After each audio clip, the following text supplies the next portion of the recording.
Assalamualaikum teman-teman. Pada kesempatan ini, kami akan menjelaskan mengenai perilaku kelompok dalam organisasi.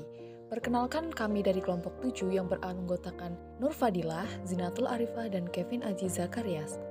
Langsung saja, kita akan mendengarkan penjelasan dari Nur Fadilah. Definisi kelompok, kumpulan perorangan yang relatif kecil yang masing-masing dihubungkan oleh beberapa tujuan yang sama dan mempunyai derajat organisasi tertentu di antara mereka. Suatu unit terdapat beberapa individu yang mempunyai kemampuan untuk berbuat dengan kesatuannya dengan cara dan atas dasar kesatuan persepsi. Alasan seseorang bergabung dalam kelompok. 1. Mencapai tujuan yang apabila dilakukan sendiri, tujuan tersebut tidak akan tercapai.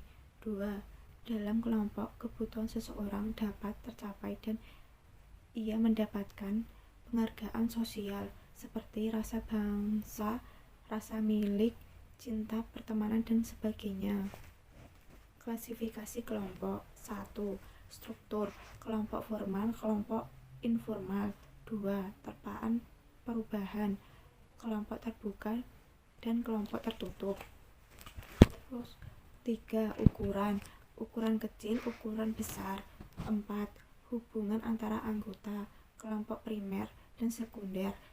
Pola interaksi, kelompok co-acting, kelompok counter-acting. 6. Penyelesaian masalah, kelompok deskriptif, kelompok preskriptif. Tahapan perkembangan kelompok. 1. Forming. 2. Storming. 3. Norming. 4. Performing. 6. Adjourning. Dan di sini saya akan menjelaskan satu persatu. 1. Forming atau pembentukan, ketidakpastian tujuan, struktur, dan kepemimpinan kelompok berakhir saat para anggota mulai berpikir bahwa mereka adalah bagian dari sebuah kelompok.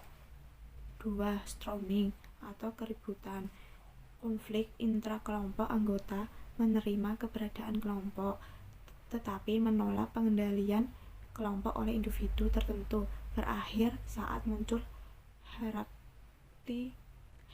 hierarki yang relatif jelas dalam kelompok. 3.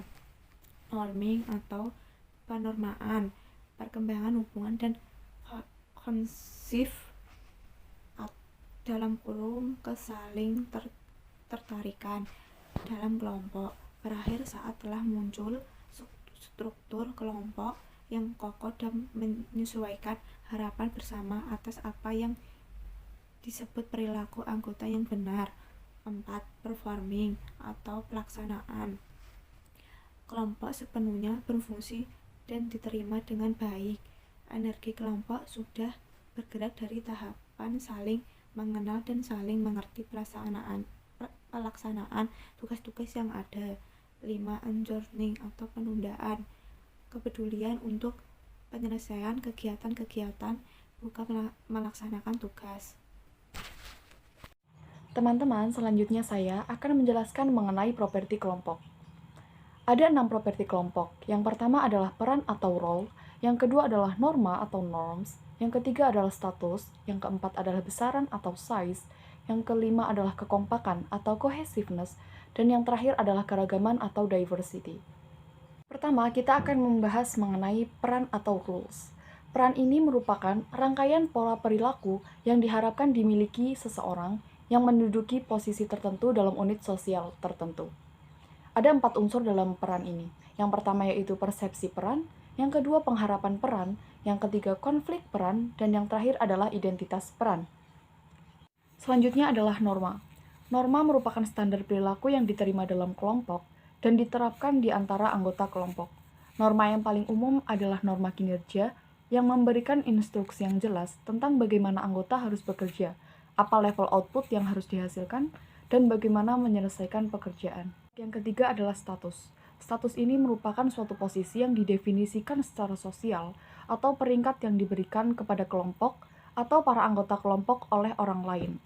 Menurut teori karakteristik status, status cenderung berasal dari salah satu di antara 3 sumber, yaitu yang pertama kekuasaan yang dimiliki seseorang, yang kedua adalah kemampuan seseorang untuk memberikan kontribusi bagi tujuan kelompok, dan yang ketiga adalah karakteristik pribadi individu. Properti yang keempat adalah besaran atau size and dynamics. Salah satu temuan penting tentang besaran yakni menyangkut kemalasan sosial atau social loving. Kecenderungan bagi individu untuk mengeluarkan lebih sedikit upaya ketika bekerja secara kolektif daripada ketika bekerja sendiri.